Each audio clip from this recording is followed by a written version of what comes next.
Il y a le temps de l'invention, donc qui est forcément un temps plus ou moins bref et qui engendre la création d'un produit nouveau, par exemple, ou d'une situation nouvelle. Il y a ensuite le temps de la rencontre avec l'acheteur potentiel, qui doit prendre parfois quelques jours, parfois quelques mois. Et puis ensuite, il y a le temps de l'innovation. L'innovation, c'est véritablement l'appropriation par le consommateur d'un changement ou d'un produit nouveau. Donc cette appropriation, elle peut durer comme temps d'introduction, peut-être quelques semaines pour qu'elle soit significative, peut-être quelques mois. En tout cas, on pourra considérer qu'il y a innovation à partir du moment où le nombre d'utilisateurs de cette nouveauté est significatif.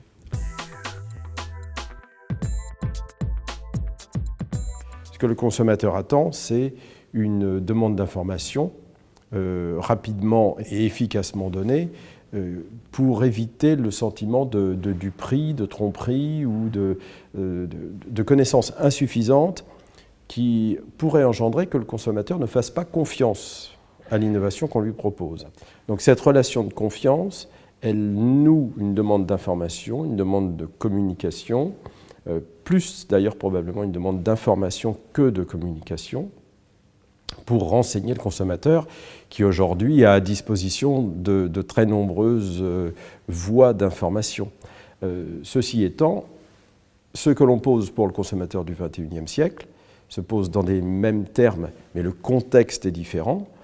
Pour un consommateur de la fin, alors la notion de consommateur est exagérée, mais en tout cas pour un acheteur de produits alimentaires à la fin du XVe siècle, lorsqu'il vient sur un marché, il faut que le produit qu'il achète, au premier coup d'œil, de manière intuitive, lui apporte une sorte de garantie alimentaire. Il n'y a pas de raison d'imaginer que nous soyons au XXIe siècle tout à fait experts pour choisir un produit alimentaire, alors qu'au Moyen-Âge ou au XVIIIe siècle, on ne l'aurait pas su. Ce n'est pas le problème, c'est que le contexte d'information n'est pas le même. Mais il y a des mécanismes qui engendrent que l'acheteur sur un marché, en fonction des éléments qu'il a pour juger, il accepte ou il n'accepte pas.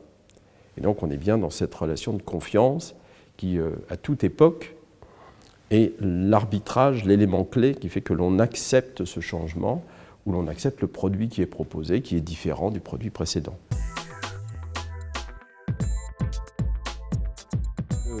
Le problème de l'acceptation de l'innovation est finalement une sorte de logique de marché sur laquelle il faudrait ajouter une sorte de couche sédimentaire qui est l'atmosphère ou le contexte culturel de la réception de cette innovation. C'est-à-dire qu'on imagine mal qu'une innovation puisse prendre si la société n'est pas prête à recevoir cette innovation. Donc il y a une sorte de moment où il y a une aimantation entre une demande et une offre, et c'est la rencontre de ces deux qui permet d'introduire un changement et donc une logique d'innovation. Le refus, ça peut être des cultures ou des manières de cuisiner qui ne sont pas appropriés par les consommateurs, ça peut être des produits qui échouent parce qu'ils ne sont pas satisfaisants sur le plan gustatif, ou trop chers par rapport à la clientèle qui est visée.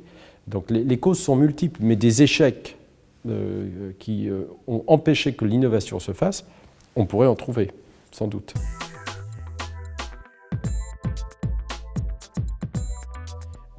C'est pas quelque chose de spectaculaire, mais c'est quelque chose qui me semble caractériser une évolution de la société assez significative.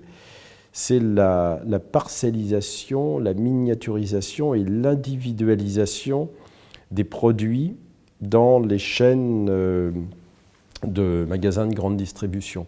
C'est-à-dire la segmentation du conditionnement qui s'inscrit en fait dans une longue durée. On est d'abord passé du vrac au conditionnement, à un emballage réduit. De cet emballage réduit, on est allé à des emballages familiaux qui ont permis l'introduction de nouveaux aliments. Et puis aujourd'hui, on voit l'introduction de plus en plus de la miniaturisation ou l'individualisation des produits, des portions, des plats, ce qui contribue peut-être à inscrire dans le temps une possible future évolution qui est celle de la compartimentation de son alimentation.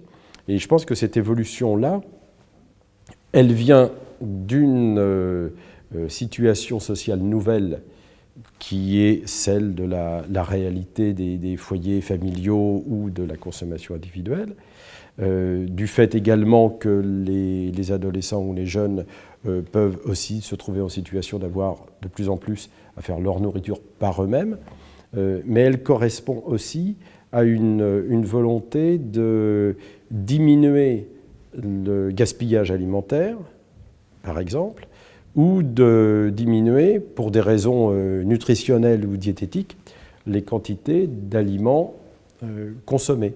Donc il y a des causes multiples qui peuvent concourir à la réussite de cette portionnabilité de l'alimentation et qui ouvre de larges perspectives alors en termes d'innovation du point de vue du conditionnement, des goûts, des saveurs, des choix d'assaisonnement multiples.